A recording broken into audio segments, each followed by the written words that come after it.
Kashmiri Traders Hayes Ahmed and his friend, who were running an antique shop in Kerala, were taught valuable lessons about secularism and tolerance by local Keralites the other day. The incident occurred subsequent to the traders misbehaving with Israeli tourists who visited their shop. When the traders came to know that the tourists were from Israel, they misbehaved with the tourists and they asked them to leave their shop immediately. The Israelis fought back. The local people who noticed the commotion then intervened, led by a driver named Siddharth. They forced the Kashmiri traders to apologize. The protest of locals against the xenophobia and the religious intolerance of Kashmiri traders didn't stop there. They filed a case in the police. Today, newspapers have reported that the Kashmiri traders have shut down their shop named Incredible India and they have left the place. Local media has reported this incident. I don't know whether national media has reported the incident. Some of you may be thinking that is this a topic worth discussion? But this is of political and social significance in Kerala. Actually, this is a turning point. You know, Kerala is a place that welcomed Jewish traders almost 2000 years ago. There are records that say that Jewish traders were present in Kerala during the days of King Solomon himself.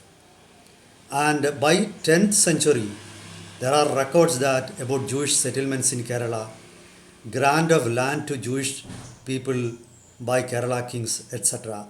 There was a vibrant community of Jewish merchants in Kochi, especially in a place Matanjeri, then Chertala, then Kodungalur, etc. But of late, you know, anti-Semitism and anti-Israeli feelings have been rampantly propagated in Kerala society by a group of radical Islamists who were supported by political parties, especially the left. They considered the radical Islamist groups as vote banks, and so they were not willing to antagonize them. So this newspapers, other types of media, and public discourse was always against Israel whenever a war occurred in West Asia. But of late, after the rise of BJP, this has started showing changes. I think the latest incident gains significance because of this factor. Let's take a closer look into what happened there in Kerala. And welcome to Insights. I am Hari Kumar. A couple of days ago, the two Israeli tourists, they were a couple. Their name is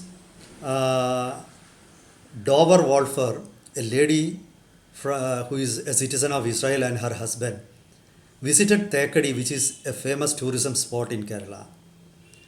After enjoying the natural beauty of the place, they were walking on the pavement suddenly when a few traders invited them to their shop. And when they saw antiques and Kashmiri shawls, they were interested and the tourists went inside the shop.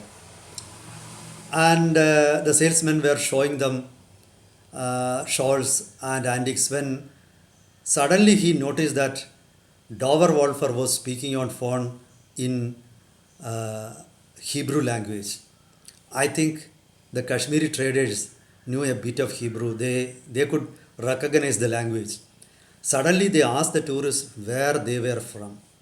The tourists said they were from Israel. And the attitude of traders changed suddenly. They were enraged. They switched off the lights.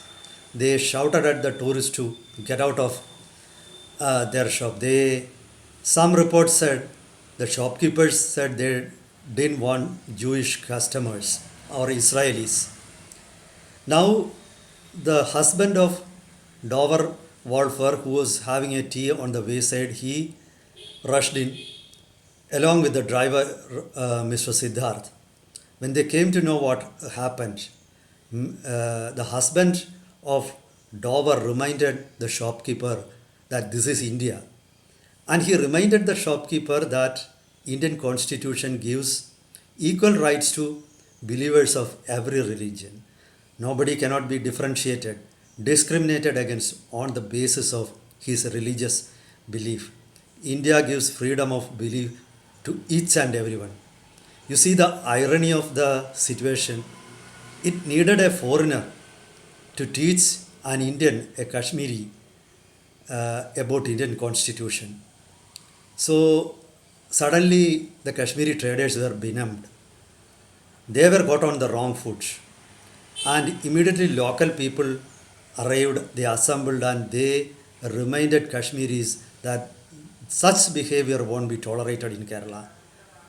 They reminded the Kashmiri traders that tourism is a major industry in Kerala and Keralites won't tolerate anybody harming the interests of state. So the Hayes Ahmad immediately realized the mood of the people and he apologized. But the people didn't let go it there. The Israelis were not, they didn't file complaint with the police or any other authorities. But local people realized the danger in the issue. There were other Kashmiri traders also in the place. So there are complaints in Kerala at many places that Kashmiri traders there, they misbehave with customers or they often inquire about the religion or nativity of customers who, especially foreigners who arrive at their shop. So there is a general distrust or general unhappiness in the society against such people. I'm not saying not against all Kashmiri traders. There are specific complaints that some of them are misbehaving. So people, but in this place, this is Thekkady as I don't know whether I mentioned it. This is in Thekkady, people were very vigilant. They were not willing to accept that. And they protested it. Eventually, the Kashmiri traders were forced to leave the place. So this, as I said, this marks a change in attitude of the public also.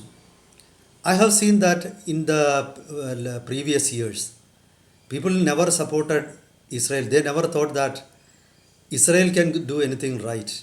People were always against the interests of Jewish people. There was a kind of, antisemitism in Kerala. As I said, that was spread by certain groups, radical Islamist groups, and got the support of the left also. I had seen in many media, many films, many other mediums, always you find a lot of posts in social media all against Israel.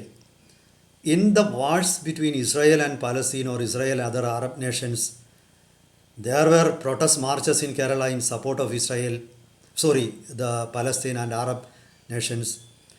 There were many public meetings in Kerala against Israel. So that was the situation in the past. No political party dared to say the truth because the rhetoric was, in a way, the public discourse always favored anti-Israel attitude. But this specific incident, suddenly marks a change in the attitude. There was another incident also almost a year ago when two Israeli tourists were visiting Cochin, found some ludicrous posters at Matancheri which they said contained false propaganda against Israel. So they tore the posters. Immediately a group of people who were activists of Students' Islamic Organization assembled and they started verbally attacking the Israeli tourists. They also filed a case against Israeli tourists saying that they destroyed their posters. The police came. The police actually took the Israeli tourists away to save them. I think a case was filed against him, but no further action was taken on it. So that kind of incidents were common in Kerala earlier. As I said, there were narratives were deliberately slanted. Such narratives were spread in the society to influence the public opinion. But of late, a large number of Keralites are working in Israel also. And after the rise of the BJP, things have changed in Kerala. Now people are willing to hear the logic of Israel also. Nobody believes that the Israel-Arab conflict or Israel-Palestine conflict or Hamas conflict can be described in black and white. Even independent observers agree that Israel also has a case. So the situation has changed, and that was evident in what happened in Thekkady. So that is the significance of the latest incident. So it marks a change in social and political attitude. And in the coming days also, I don't think there will be unilateral support for anti-Semitism. People are now aware of the realities in West Asia. That's for now. Meet you with another topic next time. Till then, goodbye.